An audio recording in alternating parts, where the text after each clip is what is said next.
Amém, gente? Estou em Mateus, capítulo de número 4. Quero ler dos versos 1 a 11. E aqui também eu gostaria de enfatizar que esse texto, já preguei ele de muitas maneiras, de muitas formas, mas a cada momento que temos a oportunidade, a palavra ela se renova. E a palavra do Senhor, ela vem num contexto similar ao tempo em que estamos vivendo. Sempre é assim. Por isso que ela se renova. Ela é viva. Então ela acompanha o nosso tempo, o nosso espírito, a nossa maneira de viver, a nossa cultura. E hoje não vai ser diferente. Diga assim: Deus, apesar dessa palavra ter sido escrita há mais de 2000 anos, todavia, ela vem sobre a minha vida no dia de hoje, no tempo da minha existência. Então fala comigo nessa noite. E diz assim a palavra do Senhor, do verso 1. A seguir foi Jesus levado pelo Espírito ao deserto. Interessante que só esse verso 1 aqui já daria a pregação da noite toda. Por quê? O Espírito levou Jesus ao deserto para um propósito, para ser tentado pelo diabo.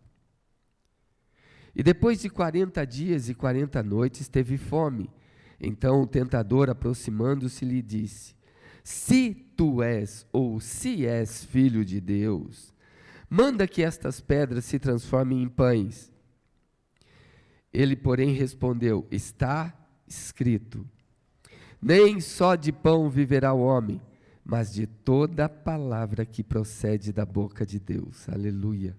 Então o diabo levou a cidade santa e colocou-o sobre o pináculo do templo e lhe disse: se és filho de Deus, atira-te abaixo, porque está escrito. Pronto, agora ele citou a Bíblia. Ele desafiou citando a Bíblia. Porque está escrito. Então vamos lá, se tu és o filho de Deus, faz o que está escrito. Aos seus anjos dará ordens a teu respeito para te guardarem em todos os teus caminhos. Eles te sustentarão nas suas mãos, para que não tropece em alguma pedra. E respondeu-lhe Jesus: também está escrito. A resposta também veio naquilo que estava. Então presta atenção. Não tentarás o Senhor teu Deus. E levou ainda o diabo a um monte muito alto, mostrou-lhe todos os reinos do mundo e a glória deles. E lhe disse: tudo isto te darei, se prostrado me adorares. Então Jesus lhe ordenou: retira-te, Satanás, aparta-te, Satanás, porque está escrito: ao Senhor teu Deus adorarás, e só a Ele prestarás culto. Com isto, o diabo o deixou. E agora você repete comigo.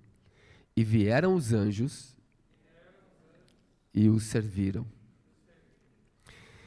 Povo querido, bendito, Hebreus, capítulo de número 1, versículo de número 14, nos diz que os anjos são seres ministradores,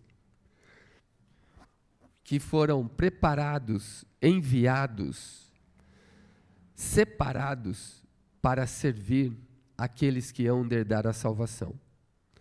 Quem aqui vai herdar a salvação? Levanta a mão. Então a Bíblia diz que os anjos são seres ministradores, que eles foram enviados para nos servir, nos ajudar. Eu me lembro uma vez que eu estava indo para São Paulo e muito cedo, e eu cochilei no volante. E eu não sei por que meu carro continuou certinho. E quando eu despertei, eu disse assim: anjo, foi você, né? Anjo, foi você. Porque eu dormi, eu tenho certeza que eu dormi aqui. Falei, foi você, anjo. Eu acredito que quando nós chegarmos no céu, nós vamos ver a nossa história. E quantas vezes eu e você fomos socorridos, sem que soubéssemos. Muitas e muitas vezes, os anjos de Deus, que estão a nosso serviço, têm nos livrado de perigos grandiosos, têm nos livrado de momentos tenebrosos. Paulo disse que se nós pudéssemos ver com os nossos olhos físicos, nós desmaiaríamos de terror, pela expectação da nossa visão, por ver que tipo de seres estão à nossa volta, querendo nos abocanhar. A palavra ainda diz, em 1 de Pedro 5,8, que o diabo, nosso adversário, fala meu adversário, ele anda ao nosso derredor, rugindo como leão, buscando uma oportunidade para tragar alguém. E nós não vemos porque nós vivemos no mundo físico. Eles habitam nos lugares celestiais, são seres metafísicos, são invisíveis aos nossos olhos físicos, porém nós não somos invisíveis a eles. E é por isso que, de uma certa forma, eles levam vantagem sobre nós.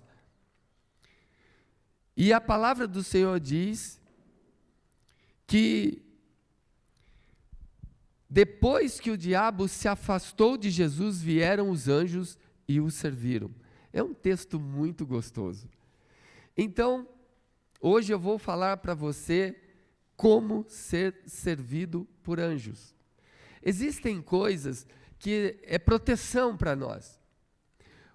É interessante que no voo da TAM, eu ouvi uma pessoa dando um testemunho, e ele me disse o seguinte: eu cheguei, me preparei, fiz o check-in, tudo, e de alguma forma eu fiquei disperso na mente. Ele ficou fora do ar por um tempo, e ele ficou olhando algumas coisas no aeroporto, e de repente o voo dele saiu sem ele. E ele, desesperado, foi, brigou com o pessoal, pediu desculpas, mas queria voltar e não voltou. Então, minutos depois da decolagem, sai a notícia que o avião caiu e todos os passageiros morreram. Então, ele entendeu. E ele testemunha hoje pelo Brasil inteiro, contando a sua experiência. Ele foi socorrido em tempo oportuno. Eu acredito que nós temos isso também, que Deus cuida de nós de maneira espetacular. Mas existem alguns testes, algumas coisas que nós vamos passar antes de sermos servidos por esses seres. Eu estou falando ser servido, não estou falando ser protegido, nem estou falando ser acompanhado, estou falando ser servido. É aquele tempo onde o céu traz o alimento para você, o céu traz o alívio, o céu traz a paz, o céu reina na sua vida. Até esse tempo chegar, existem alguns testes que nós vamos passar. Por que testes? Porque nós somos discípulos, amém? Se nós somos discípulos é porque tem um mestre. Tem um mestre e Senhor. Se tem um mestre e Senhor, nós somos discípulos dele, e por sermos discípulos, nós vamos viver, sentir, aprender, experimentar, passar tudo que o mestre passou, amém? E olha o que o mestre passou. A Bíblia diz que ele é batizado e ele é cheio do Espírito, cheio do Espírito. É interessante que o Espírito o enche, ele tem comunhão com o céu, ele está totalmente envolto em glória, é um momento de êxtase sobrenatural, o céu está na terra, na vida daquele filho do homem, filho de Deus. Jesus era o canal, a voz veio, tremeu o lugar, as pessoas ouviram, não viram ninguém, mas ouviram a voz. Este é o meu filho amado, em quem me compraz. O Espírito veio sobre ele, pousou sobre ele e encheu aquele homem. Quando ele estava cheio, a Bíblia diz que o Espírito o levou para o deserto para um propósito. Veja, muita gente vai para o deserto por causa de pecados, muita gente vai para o deserto por causa de irresponsabilidades, de erros cometidos. A Bíblia diz que Jesus não tinha nenhum problema. Ele não foi para o deserto porque houve uma separação conjugal, nem porque havia uma doença, nem porque havia uma quebra de aliança, de vínculo, ou uma empresa faliu. Não, muita gente chama de deserto o seu próprio sofrimento. A Bíblia diz que ele vai para o deserto cheio do Espírito Santo. Muitas vezes você está cheio de Deus e coisas acontecem na vida que você não sabe explicar e não tem entendimento e vai cobrar Deus. Deus, por que está acontecendo isso comigo, se eu estou na sua casa, se eu estou bem, se eu estou te buscando, se o Espírito Santo desceu, se houve um sobrenatural na minha vida, por quê?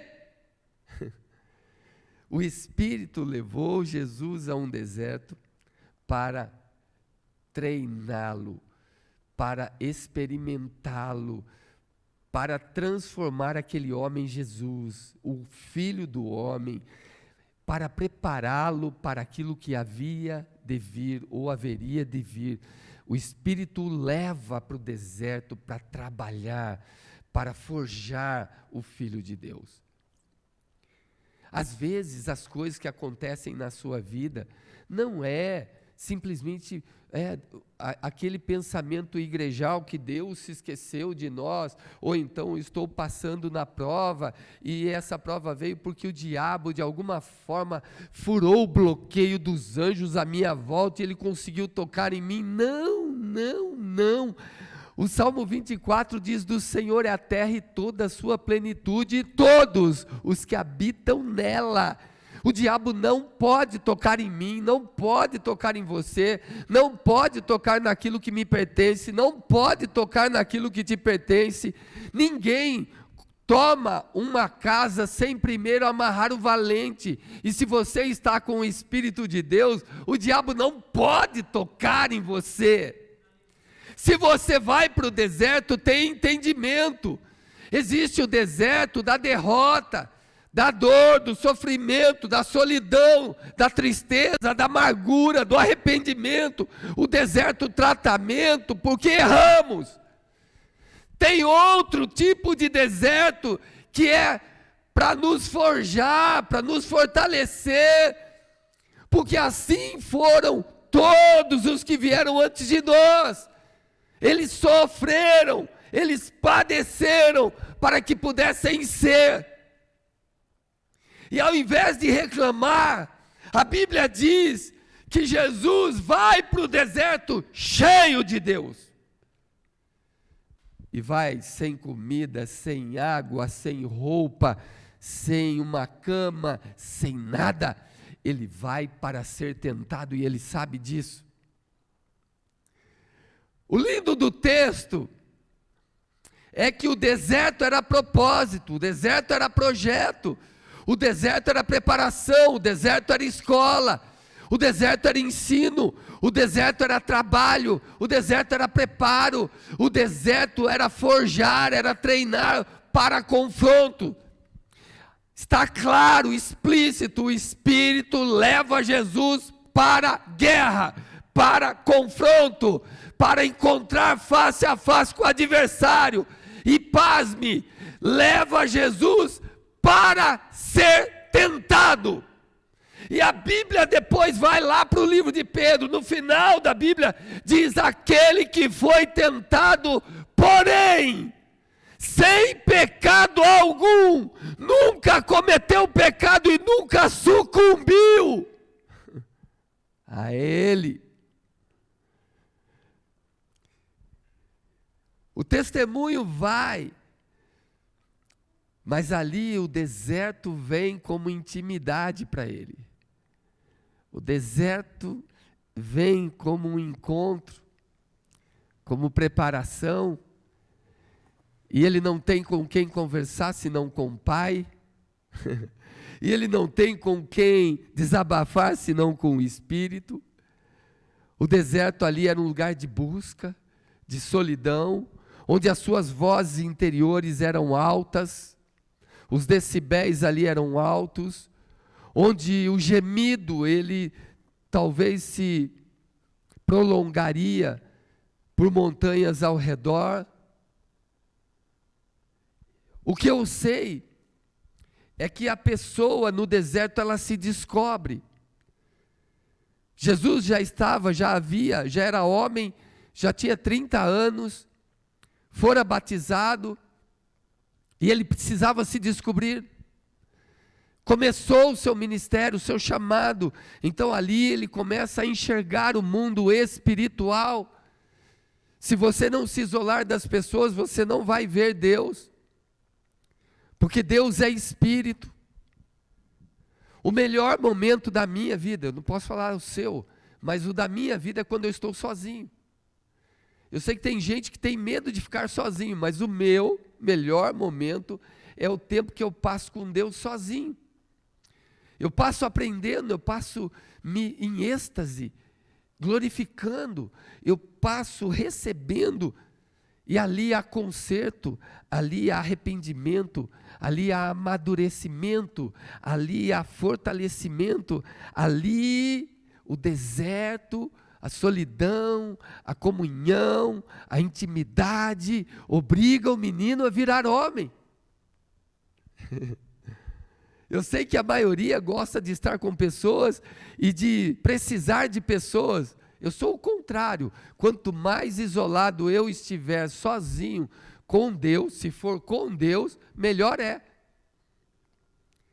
Mas a palavra do Senhor diz que ele foi para ser tentado. Por que para ser tentado? Para ser rei, Senhor e nosso Salvador, ele precisaria passar por tudo que nós passamos. E a palavra do Senhor diz, no verso 3, capítulo 4, verso 3, o primeiro teste no deserto. Diz que ele fica 40 dias e 40 noites sem comer. E chega o fim desses dias, ele teve fome. Eu imagino que o estômago do Senhor estava nas costas. Eu imagino que a fome era gigantesca, ele mastigaria pedra ali.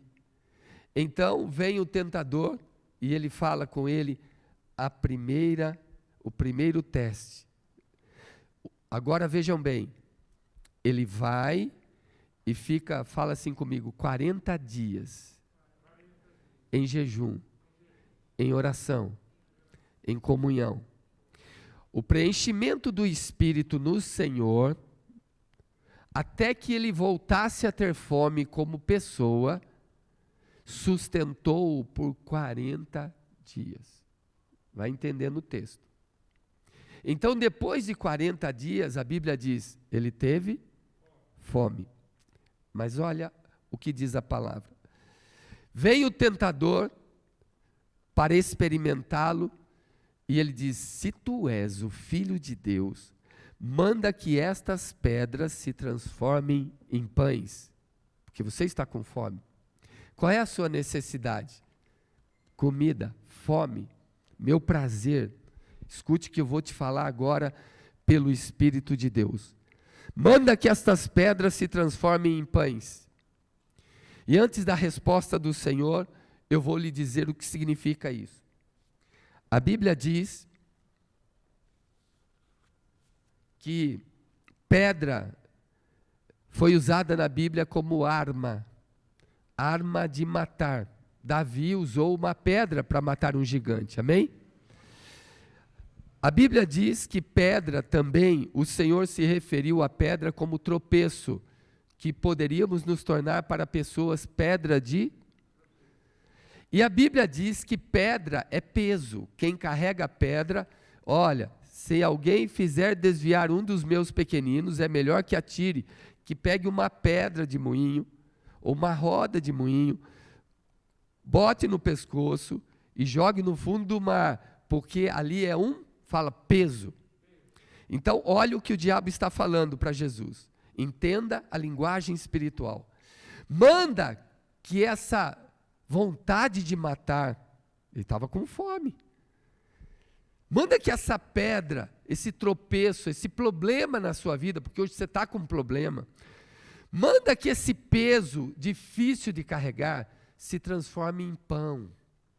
Pão, quando você come, sacia, é alívio, é alimento. Então, o pão, ele gera vida, porque ele mata a fome que está matando a pessoa.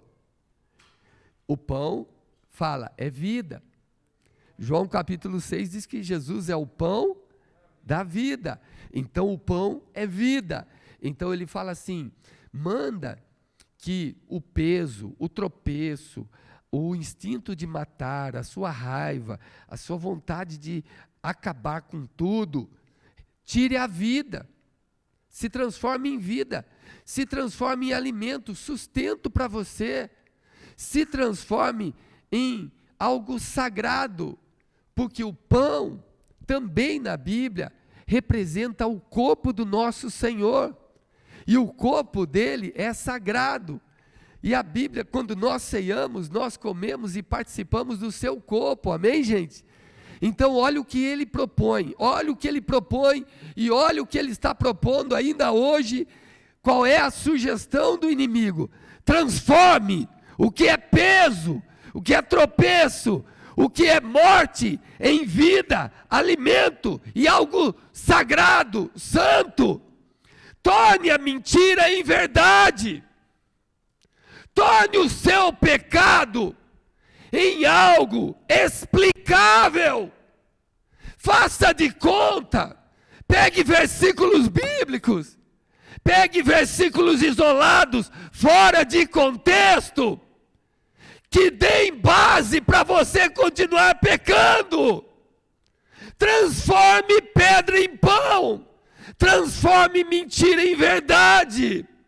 Transforme aquilo que hoje é abominável em sagrado, santo.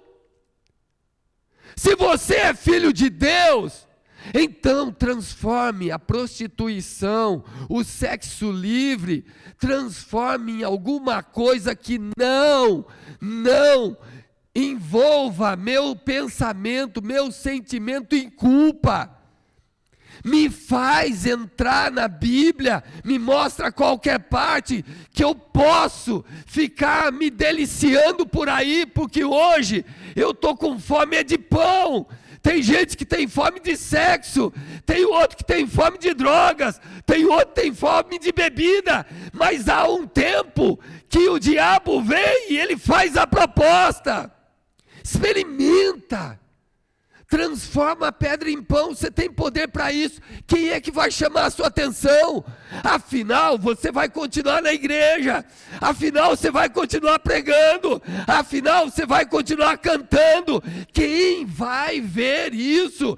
Quem vai notar? Se você está transando por aí, ninguém sabe. Se você está visitando as casas para pecar, quem é que sabe? Transforme pedra em pão.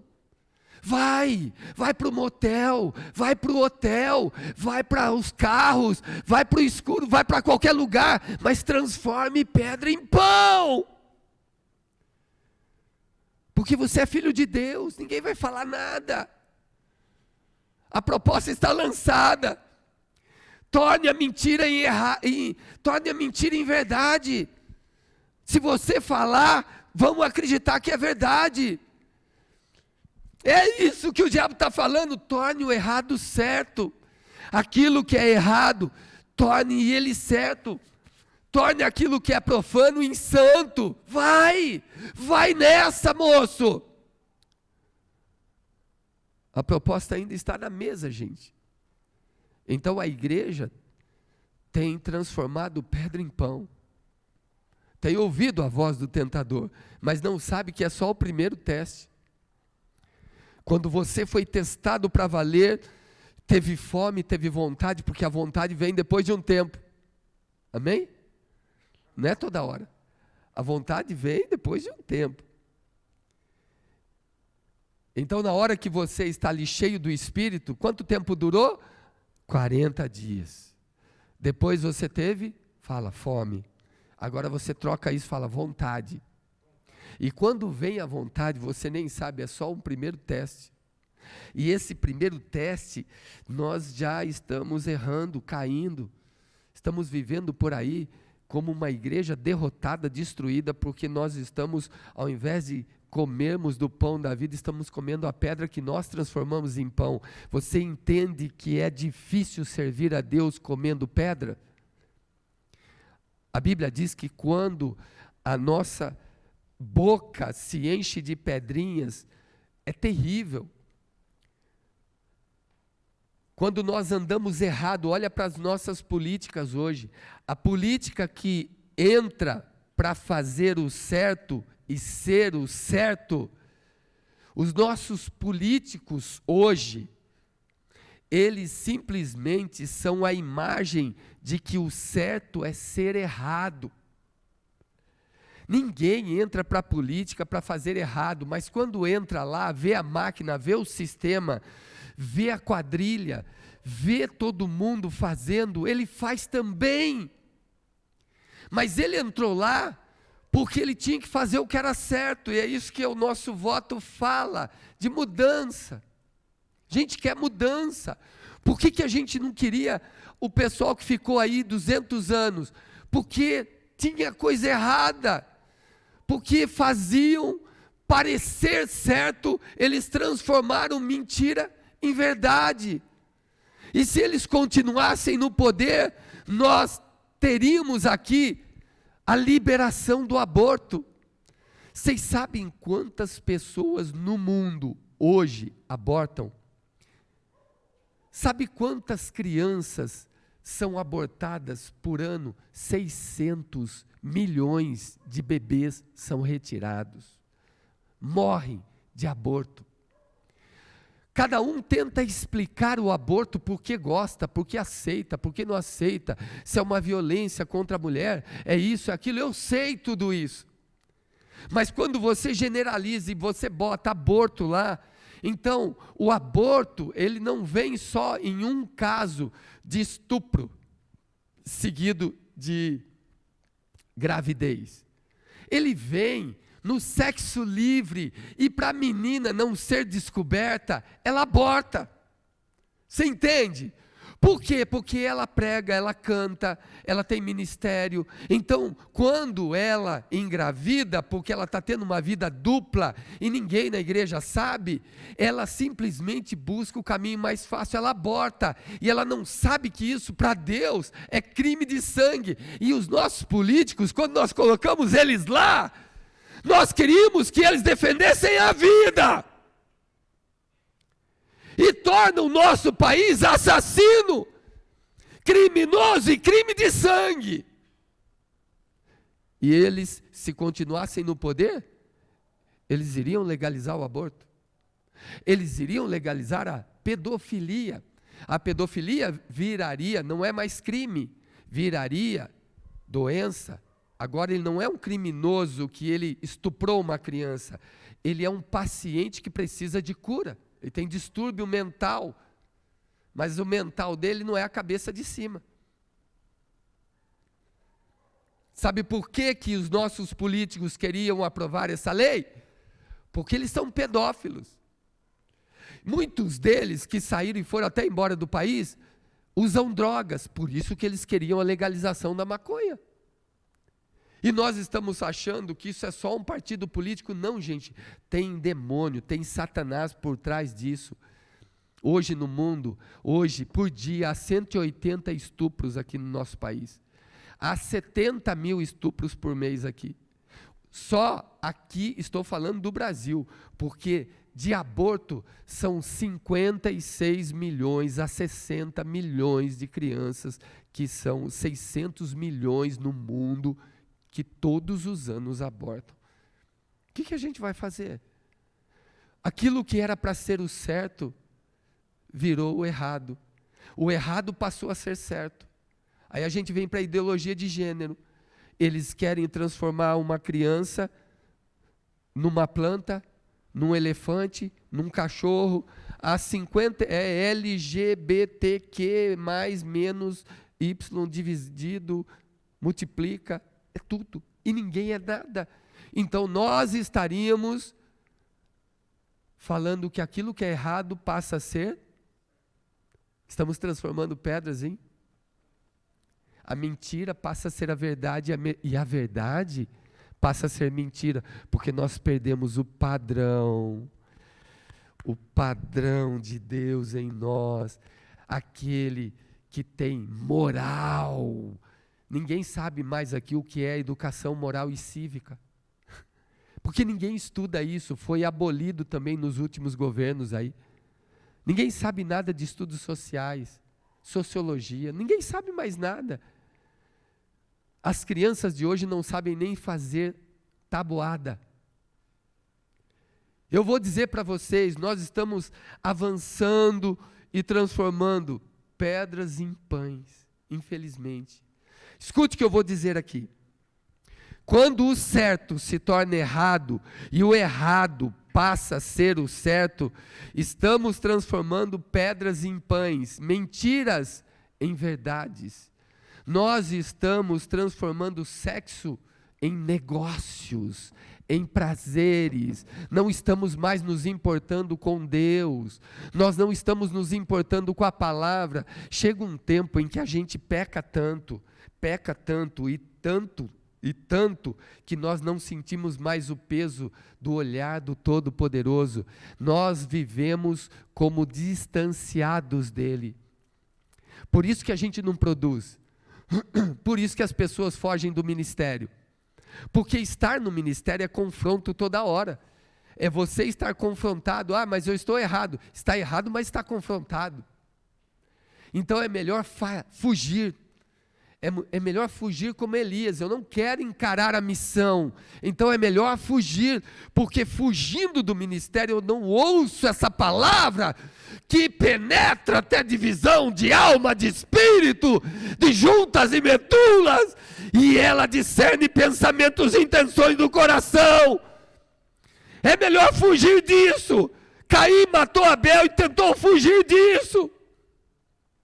Todo erro que nós cometemos e fazemos esse erro se tornar certo, nós fugimos de Deus. Então, nós temos um povo venal que vende tudo. Ele se vende por relacionamento, ele se vende por favores políticos, ele se vende por votos, ele se vende por vacinas, ele se vende por tijolos, ele se vende por uma janela, ele se vende por pão com mortadela, ele se vende. Por que ele se vende? Porque eles estão transformando pedras em pães. Essa foi a proposta do inimigo. Transforme pedras em pães. Mostra, prova que você é de Deus. Faz o errado e faz o errado ficar certo. E a Bíblia diz assim, no verso 5, o segundo teste. Fala assim comigo, tocar na glória de Deus. Então o diabo transportou a cidade santa e colocou no pináculo do templo. Olha lá, ele foi no ponto mais alto da religião, o pináculo do templo. A hierarquia, o lugar mais alto. Olha agora mexendo com o ego. Mexendo com o ego do homem, ó. Ah, você não está fazendo o que é errado. Você não está fazendo o que é errado, não está escondendo, não está transformando errado em certo. Você não está convencido que está certo, porque todo mundo faz, eu faço também. Tem nada a ver? Então ele vai atacar, você vai passar pelo segundo teste. Qual é o segundo teste? É onde você vai na posição mais alta. Agora quem canta melhor é você. Agora quem manda aqui é você. Agora quem prega é você. Agora o melhor daqui é você. Agora a maior daqui é você. Agora eu vou te dar algo para você se sentir, você ser o cara. ele usa o símbolo do templo para altas posições. Ele leva Jesus para tentar impressionar Jesus. E ali, simbolicamente, era usar a palavra de Deus contra Deus, ou seja, ele seria como Deus. Como foi lá no começo. Olha, Adão, Eva, vocês não estão errados. Pode comer que vocês serão como Deus. E aqui ele começou a ir além da palavra de Deus, para através da palavra executar a vontade dele. Escute comigo. Tem muita coisa. O meu pecado, ele é justificável, porque está escrito em um lugar da Bíblia, fala assim comigo, texto fora de contexto. De novo, gente. Fala assim comigo, texto fora de contexto. Porque ele está falando, se tu és o filho de Deus, pula. Vai. O meu pecado é tentar justificar o meu pecado em cima de um versículo fora do meu pecado, do contexto do meu pecado. É eu pegar um contexto que não tem nada a ver, isolar aquela frase ou aquela palavra e justificar o meu erro, porque o diabo fez isso com ele. Não está escrito que você pode se jogar e que eu vou te segurar, que os anjos vão te segurar? Está escrito, vai, faz. E quando eu sei que estou certo ou que estou errado, faz o que Jesus falou. Tem outra parte na Bíblia que diz para eu não fazer isso. Isso aqui foi falado para um povo naquele tempo desse jeito. Agora tem outra parte que diz assim, não tentarás o Senhor teu Deus. Tem uma lei nesse lugar que o Todo-Poderoso colocou. Essa lei gravitacional significa que se eu me jogar daqui, anjo nenhum vai vir me socorrer, porque a gravidade está autorizada a me jogar no chão. Então a Bíblia diz, não tentarás o Senhor teu Deus. Eu não vou me levantar contra a lei dele. Então, eu justifico a minha mentira, porque enquanto Sansão mentiu, ele não foi morto, ele não foi capturado. Eu pego um texto isolado da Bíblia, onde Sansão estava mentindo para Dalila, enquanto ele mentia, Dalila não sabia de onde vinha a força dele. Então eu posso mentir, de vez em quando eu posso. Eu pego o texto isolado e uso para o meu pecado, para encobrir a minha falta. Eu justifico a minha decisão de não perdoar, porque eu tenho um título na igreja, eu tenho um credencial, eu estou acima daquele que me ofendeu, então ele que tem que vir, não eu a ele. Eu me justifico em cima do título, quando na verdade a palavra do Senhor diz que o maior é o que serve. Então eu justifico o meu adultério quando eu olho para Davi, porque eu adultero e eu falo, mas Davi adulterou. Então eu justifico o meu adultério. Eu justifico, eu uso um texto fora de, para explicar, ou então para sustentar, fala comigo, o meu pecado. Agora fala, pelo amor de Deus. Eu justifico a minha desobediência ao ministério, porque eu aponto Jonas. Ele não obedeceu, por que eu tenho que obedecer? Ele fugiu, por que eu não posso fugir? Por que eu não posso ficar 1 ano, 2, 3 fora do ministério? Jonas foi assim. A viagem dele era de 1 ano inteiro. Ele pegou um navio para lugar errado, contrário à palavra de Deus. Eu faço isso. A posição de estar acima da palavra mexe com ego e vaidade, povo de Deus. E sabe quem é o dono do ego e da vaidade? Eu vou lhe dizer, um querubim chamado Lúcifer. Mexeu com ele isso. Ele quis estar no pináculo do templo. Ele disse, eu subirei aos céus. Ele disse, acima das estrelas de Deus, exaltarei o meu trono. Ele disse, eu vou me sentar lá nas extremidades do norte. Ele disse, eu serei semelhante ao Altíssimo. Ele, a primeira pessoa, pasme, já derrubou um querubim e derrubou um exército inteiro de anjos. É o ego, a vaidade. Ninguém mais pode chamar a sua atenção. Você já se revolta, já se levanta, já tem a palavra pronta, na boca, já responde diretamente. Povo de Deus, cuidado com esse segundo teste. Você agora é esperto, você agora é velho de igreja, você agora já é acostumado com o ambiente da igreja, você agora, as pessoas saíram, as mais importantes saíram, você agora é o mais importante, você subiu de cargo. Cuidado com o ego, cuidado com a vaidade. Existem pastores hoje que são fazedores de fogo, eles são arrancadores de aplausos, de gritos, eles conseguem mexer com o emocional e são manipuladores de auditório, de massa, eles conseguem ser os únicos batedores de carteiras que conseguem sacar dinheiro do povo, roubar o povo e deixar o povo ir feliz embora.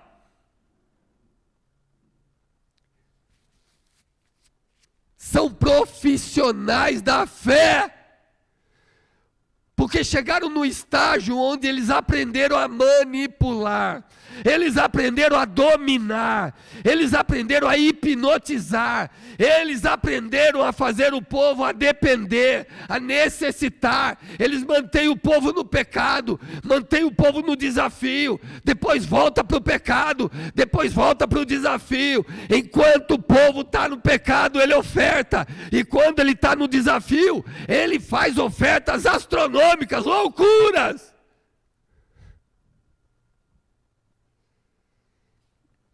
São os fiéis, clientes felizes, que vão embora em nome de Deus, acreditando que é Deus, e não é Deus. São pessoas que revelam seus próprios desejos no meio do culto, para alcançar o coração do necessitado, do desesperado, daquela mãe que veio pedir pela filha. São pessoas que profetizam mentiras, quando o Senhor não falou, Ele está falando, pegando o emocional, atingindo o emocional, profetizando falsidades e dominando os corações. São pessoas que estão naquele estágio de Lúcifer: eu posso, eu faço, eu consigo, eu tenho, eu sou o cara. Quando você encontra pessoas que vivem, essa primeira pessoa, ele está no pináculo do templo. Ele está na posição mais alta. Ele não entendeu ainda que é um teste só, porque o mastro do poder é escorregadio. É só você achar que pode, você vai ver isso na Bíblia, em Nabucodonosor. Quando ele olha sobre a Babilônia, ele vai para os jardins, no seu terraço ele olha toda a Babilônia que ele construiu, mas Deus já havia dito a Daniel o que tinha dado a ele. No entanto, ele não leva em conta Deus e ele diz: essa é a Babilônia que eu construí. Uma voz do céu diz: hoje será tirado de ti o reino, você vai receber o orvalho do céu, seus cabelos vão crescer como crescem o pelo dos animais, suas unhas vão crescer como a de animais, e você vai andar como animal, até que reconheça que o Senhor é Deus. Sabe quanto tempo levou para ele reconhecer?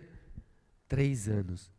3 anos, ele desapareceu do palácio, ficou louco, ninguém mais achou o rei, e a Bíblia diz que ele andou igual animal, de 4.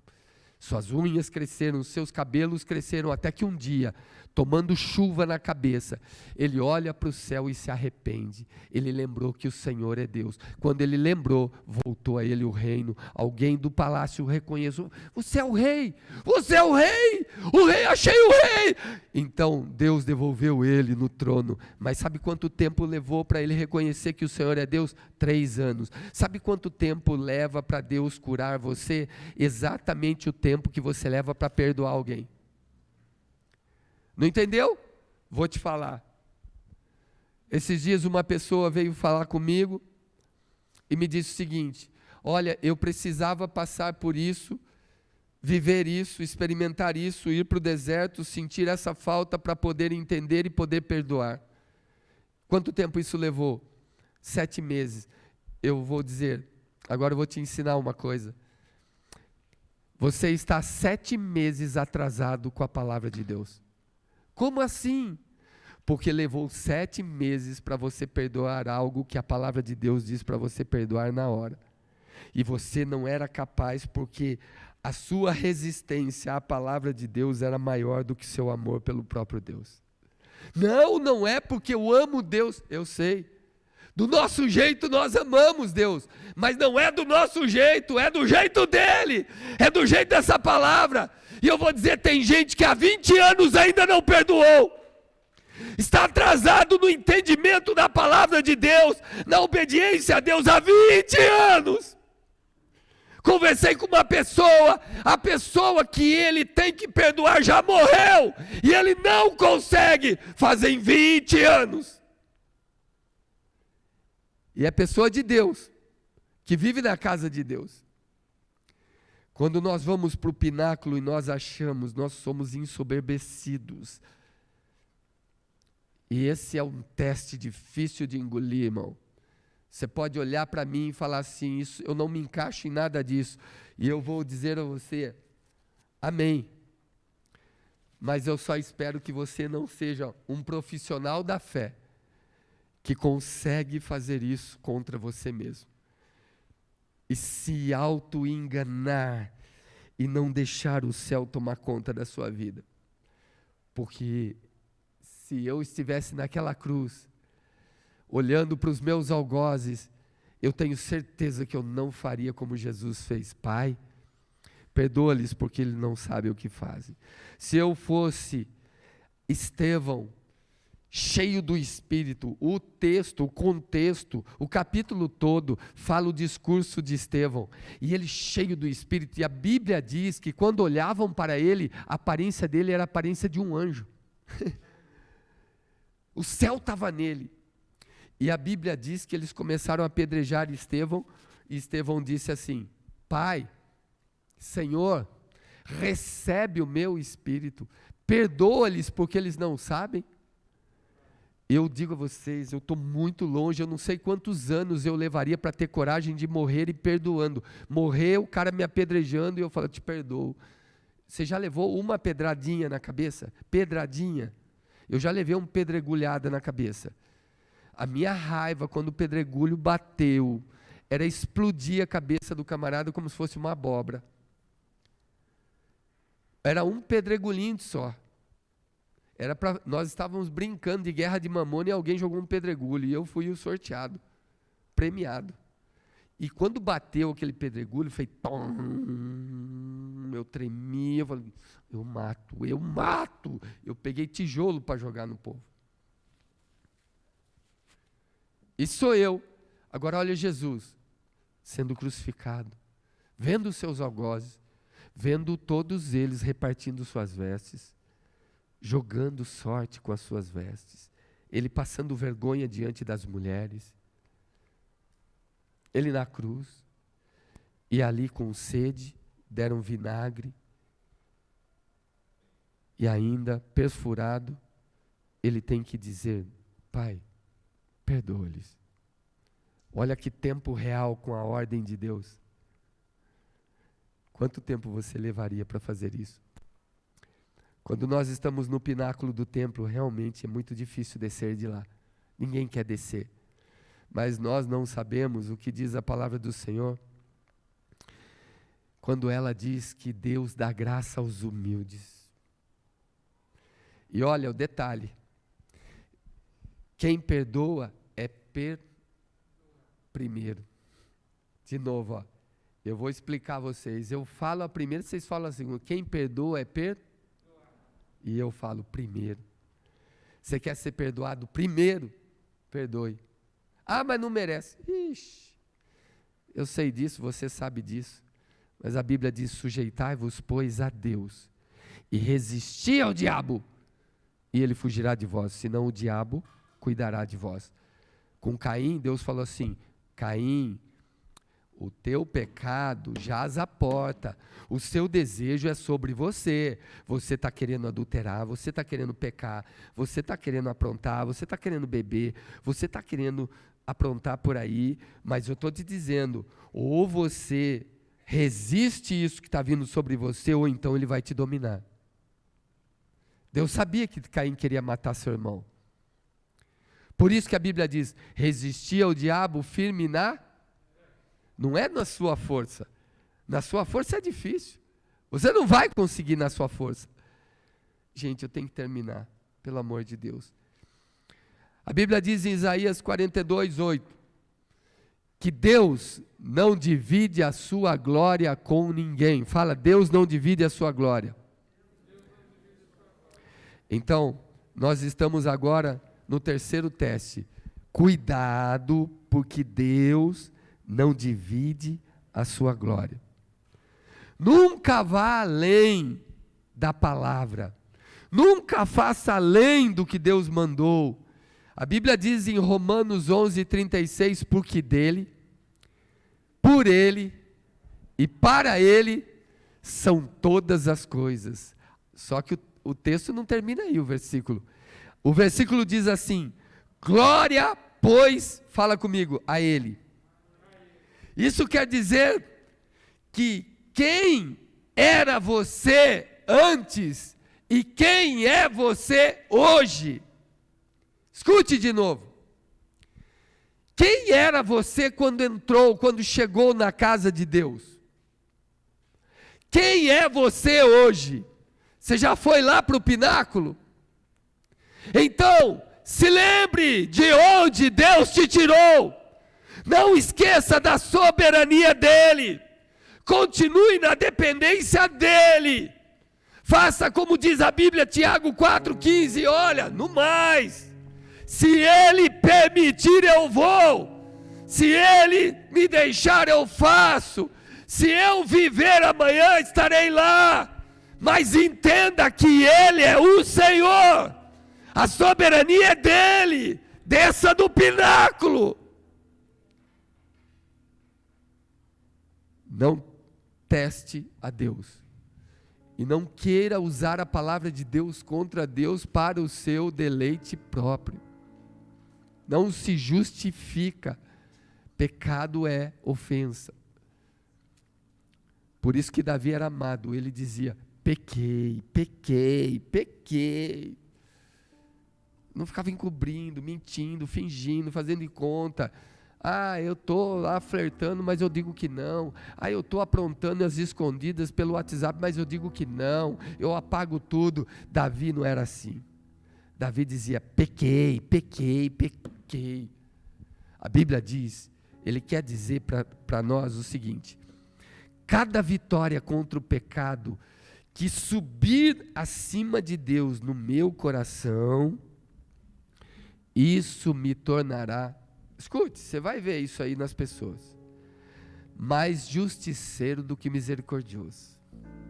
Cada vez que uma vitória que eu tive por esforço próprio subiu no meu coração e eu me acho, quem não consegue, eu não justifico, eu sou justiceiro, eu faço justiça contra ele. A Bíblia nos ensina que quanto mais aquilo entra no meu coração, eu me torno mais verdadeiro do que grato. Eu não falo mentira, eu falo a verdade, mas eu mato com a verdade. Eu não tenho gratidão. E a Bíblia diz que eu me torno mais acusador do que perdoador. Eu me acho melhor, então eu acuso, eu não perdoo. Quando você acusa seu irmão, você se assenta no trono como juiz. Você tira Deus do trono e você se coloca no lugar dele. Cuidado com isso, porque a palavra de Deus diz que Jesus é o nosso advogado, mas o diabo é o nosso, fala comigo, acusador. Jesus é o seu advogado, onde todos os dias a graça, a misericórdia te dá mais um dia de vida. Mas o diabo está pedindo a sua cabeça para Deus.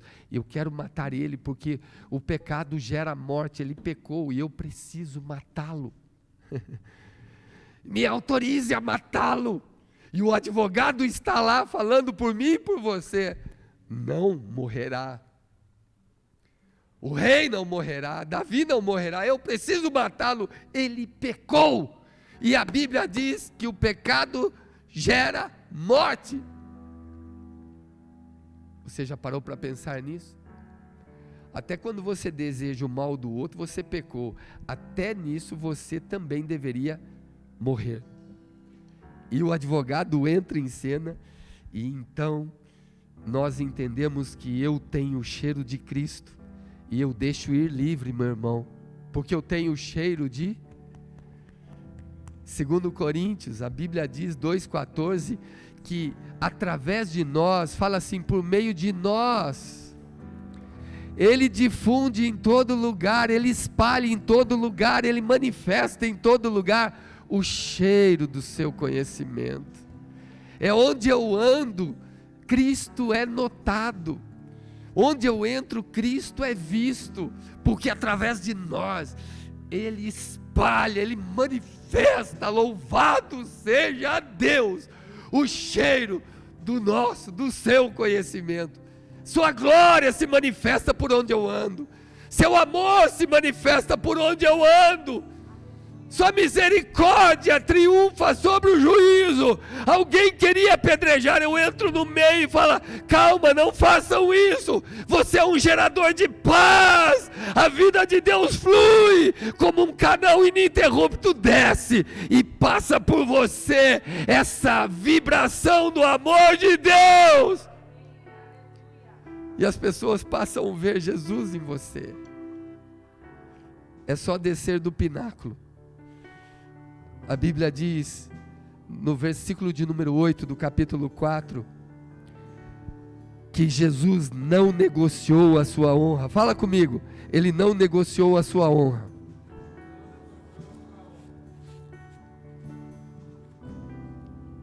Sabe o que é isso, gente?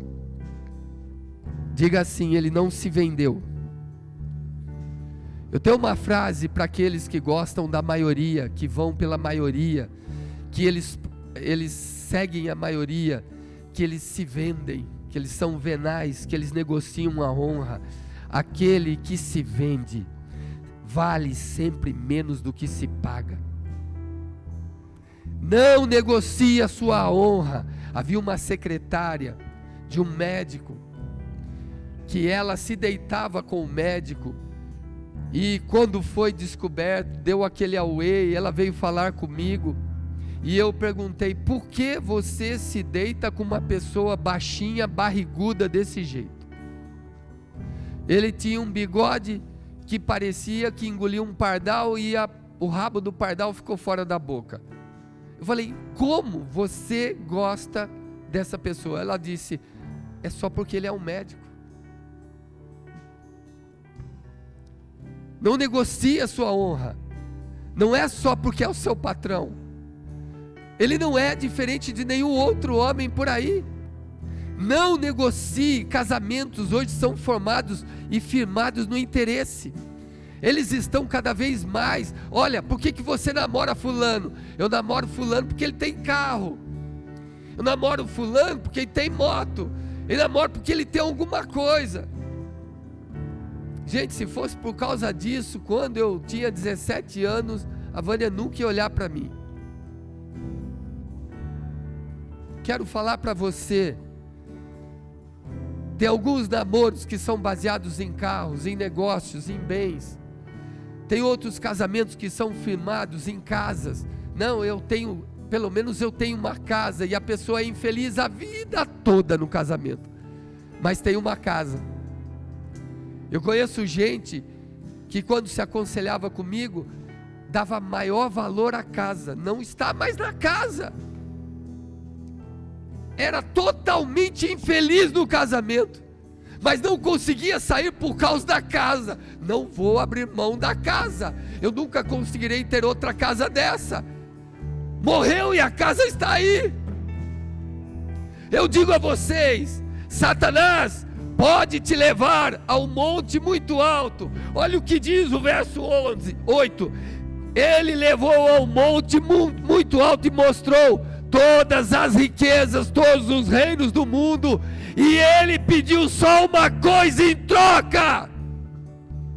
Não precisa provar quem você é, apenas se prostrem e adore. Só. Irmão, eu te dou tudo. Ali, Satanás levou num monte de luxo. O símbolo ali é de vida boa, é de prosperidade, é de status, é de aposentadoria gigantesca para o resto da vida, é de você participar do STF do nosso país. Ei, Ele prometeu tudo. Ele pode te oferecer tudo que esse mundo pode te dar, desde que troque a sua adoração ao Deus único e verdadeiro e adore a Ele e as coisas que Ele tem para você. A Bíblia diz que quantos adoravam a Deus hoje, escute isso, quantos adoravam a Deus antes e já trocaram Deus pelo mundo? Em Tiago 4,4 diz que qualquer que quiser ser amigo do mundo, constitui-se, fala comigo, inimigos de Deus. Satanás oferece o efêmero, o ilusório, o transitório em troca da sua adoração. Agora, se você conseguir receber isso pela fé, receba. A Bíblia diz assim, que Satanás com isso quer calar a sua adoração. Por isso ele precisa atingir você em 3 áreas. Ele precisa fazer você transformar pedras em... Primeiro ponto, ele tem que fazer você fazer a mentira se tornar verdade para você continuar na mentira que para você é verdade. Segundo ponto, assim você vai levando uma vida de mentira, pensando que está levando uma vida de verdade, e quando Jesus voltar você vai para o inferno. Segundo ponto, ele precisa fazer você tocar na glória de Deus, porque Isaías diz que Deus não divide a sua glória com ninguém. Isaías 42:8 ele fala, eu não divido a minha glória com ninguém. Então ele vai fazer você tocar na glória dele, vai pôr você no pináculo para você destruir o que é dele, usar a palavra contra Deus. E em terceiro lugar, ele vai tentar negociar a sua honra. Ah, você foi fiel? Então agora você não vai ser fiel. Você vai ver o que eu vou te dar. Tinha uma jovem na nossa igreja que dançava muito, era a nossa melhor dançarina para o Senhor. Um dia de ceia, ela apareceu na ceia, a nossa ceia era de manhã, e ela passou a noite toda dançando numa boate em Campinas e ganhou uma maior grana. Ganhou um dinheiro que ela foi morar sozinha. E eu disse, você precisa voltar, você precisa, e ela disse, não consigo voltar, e ela disse, eu não quero voltar. Quando eu dançava na igreja para o Senhor, eu não ganhava o que eu ganho dançando para os homens. Ela negociou a sua honra. Teve um pastor, um dizimista que chegou no pastor e disse assim, pastor, quando eu era dizimista, eu ganhava tanto, eu tinha tanto. Agora que eu não sou mais dizimista, olha quanto está sobrando. E eu disse, não importa quanto está sobrando, só não sobrará o suficiente para você pagar a sua entrada no céu. Ele é crente velho, e ele consegue ser infiel a Deus, enganando-se a si mesmo. Você fala assim, ah, mas muita gente fala que não precisa dar o dízimo. Arranque o Velho Testamento da sua Bíblia, arranque Hebreus da sua Bíblia, então fique com uma Bíblia sem ter nenhuma referência de dízimos. Engane a você mesmo, mas quando você chegar diante do Senhor, gente que ouviu palavra, ouviu mensagem e fez de conta que não era com ele, porque o dinheiro era mais importante do que o seu Deus, porque quando você ama, você dá tudo para essa pessoa, Ei, escute, quando você ama, você se entrega para a pessoa. E quando a pessoa, ela não consegue nem mesmo ser dizimista, é porque o amor ao dinheiro é maior do que o amor ao seu Deus. Isso é pelos nossos frutos, povo de Deus. Palavra do Senhor, eu termino dizendo, eu falo de um pastor presbiteriano, amigo meu, ganha 10 salários por mês, mais 5 de bonificação nos custos de casa, etc. 10 é livre para ele. Ele foi batizado com o Espírito Santo. E ele tentou avisar a congregação do batismo com o Espírito Santo. E eu não sei como funciona lá dentro, mas ele foi chamado a atenção pelas pessoas que presidem sobre ele e disseram: ou você para com isso, ou você se retrata e nunca mais prega sobre o Espírito Santo, ou você vai perder os seus 15 salários. E ele disse: Rinaldo, eu tenho filho para formar, eu tenho carro para pagar, tenho casa, eu não prego mais sobre o Espírito Santo. Eu disse a ele: eu não tenho salário e eu prego sobre o Espírito Santo. Eu não me importo, eu não tenho nada que você tem e eu não deixo de falar do Espírito Santo. Meu amado, a Bíblia diz que Jesus vence o diabo. Ele diz: ao Senhor teu Deus adorarás e só a Ele prestarás culto, adoração. Ele disse: nem só de pão viverá o homem, mas de toda palavra que procede da boca de Deus. Quando eu vejo tudo isso em Jesus, como Ele se comporta, e Ele disse: vai-te, Satanás, porque eu só vou adorar a Deus. E a Bíblia diz: e ele sai da presença de Jesus. E quando a Bíblia diz que ele sai, fala assim comigo: vieram anjos e o serviram. Você imagina o banquete, a galera chegando, a corte celestial chegando, e todos juntos, sentados com o rei, trouxeram alimento do céu, e anjos serviram ao nosso Senhor. Fala assim comigo agora: se aconteceu com ele, só faz assim: eu sou discípulo, pode acontecer comigo. Amém?